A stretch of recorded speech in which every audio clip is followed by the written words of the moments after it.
تا حد نگاہ ایک بہت بڑا محل عطا فرمائے گا۔ خوب سن لو کہ ماہ رجب کی عزت کیا کرو، اللہ تعالیٰ تمہیں 1000 عزتیں نصیب فرمائے گا۔ حضرت انس بن مالک رضی اللہ تعالی عنہ بیان کرتے ہیں کہ رجب کا مہینہ جب شروع ہوتا تو نبی اکرم صلی اللہ علیہ وآلہ وسلم یہ دعا فرماتے، جس کا ترجمہ ہے: اے اللہ، رجب اور شعبان کے مہینوں میں ہمیں برکت عطا فرما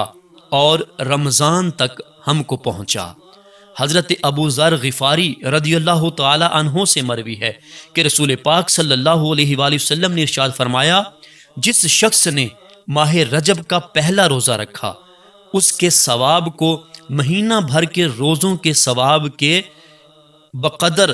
قرار دیا جائے گا، اور جس شخص نے 7 روزے رکھے، اس پر جہنم کے 7 دروازے بند کر دیے جائیں گے، اور جس شخص نے 8 روزے رکھے، اس کے لیے جنت کے 8 دروازے کھول دیے جائیں گے، اور جس شخص نے 10 روزے رکھے، اللہ تعالیٰ اس کے گناہوں کو نیکیوں سے تبدیل فرما دے گا، اور جس شخص نے ماہ رجب کے 18 روزے رکھے تو ایک پکارنے والا آسمان سے پکارے گا کہ اے اللہ تعالیٰ کے بندے، اللہ تعالیٰ نے تیرے پچھلے تمام گناہ معاف فرما دیے ہیں، لہٰذا اب نئے سرے سے تو عمل کرنا شروع کر دے۔ حضرت سلامہ بن قیس رضی اللہ تعالی عنہ بیان کرتے ہیں کہ رسول خدا صلی اللہ علیہ وآلہ وسلم نے ارشاد فرمایا کہ جو شخص ماہ رجب کے پہلے دن کا روزہ رکھے تو اللہ تعالیٰ اس کے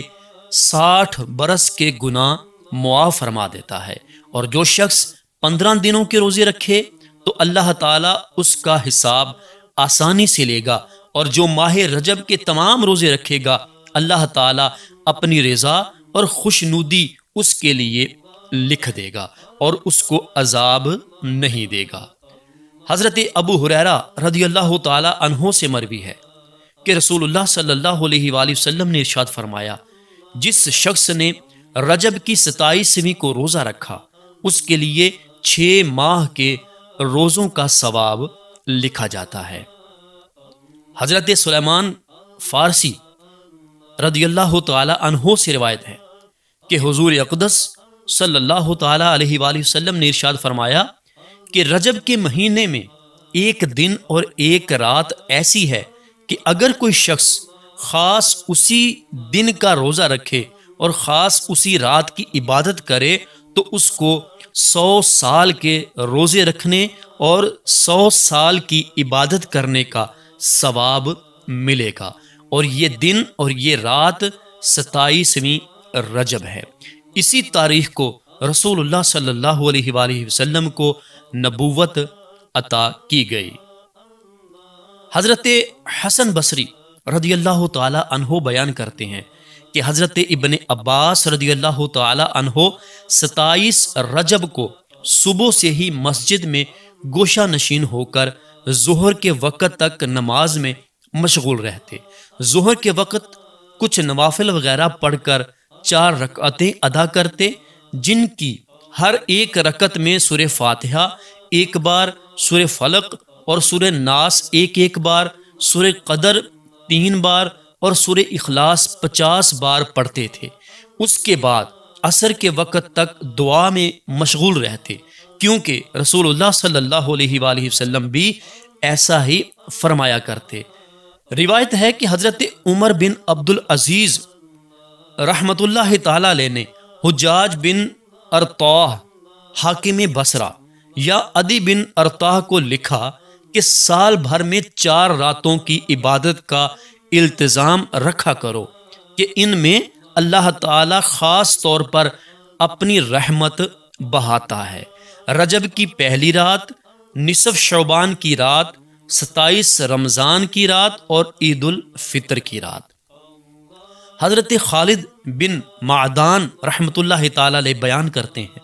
کہ سال میں 5 راتیں ایسی ہیں کہ جو شخص ان کے مقرر کردہ ثواب کی امید کر کے اور مقرر کردہ وعدے کی تصدیق کر کے ان میں پابندی سے اللہ تعالیٰ کی عبادت کرے تو اللہ تعالیٰ اس شخص کو ضرور جنت میں داخل فرمائے گا۔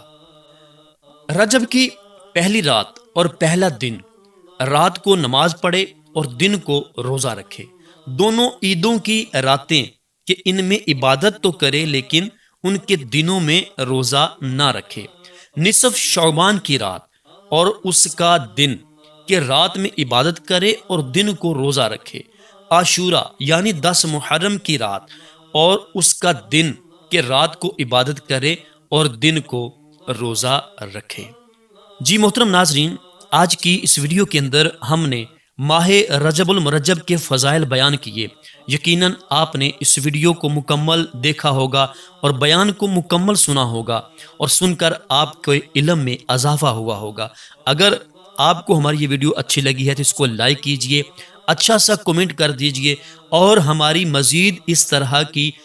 ویڈیوز دیکھنے کے لیے ہمارے چینل فیضان حدیث ٹی وی پر وزٹ کیجئے اور ویڈیو کو خود بھی دیکھیں، اپنے دوستوں کے ساتھ بھی شیئر کیجئے۔ اگر آپ چاہتے ہیں کہ ہماری روزانہ کے طور پہ آنے والی نئی ویڈیو آپ تک جلدی پہنچ جائے تو ہمارے چینل کو سبسکرائب کر دیجئے اور ساتھ ہی بیل نوٹیفیکیشن کو آل نوٹیفیکیشن پہ پریس کر دیجئے۔ اس کا فائدہ آپ کو یہ ہوگا کہ ہماری روزانہ کے طور پہ آنے والی ویڈیو سب سے پہلے آپ کو مل جائے گی۔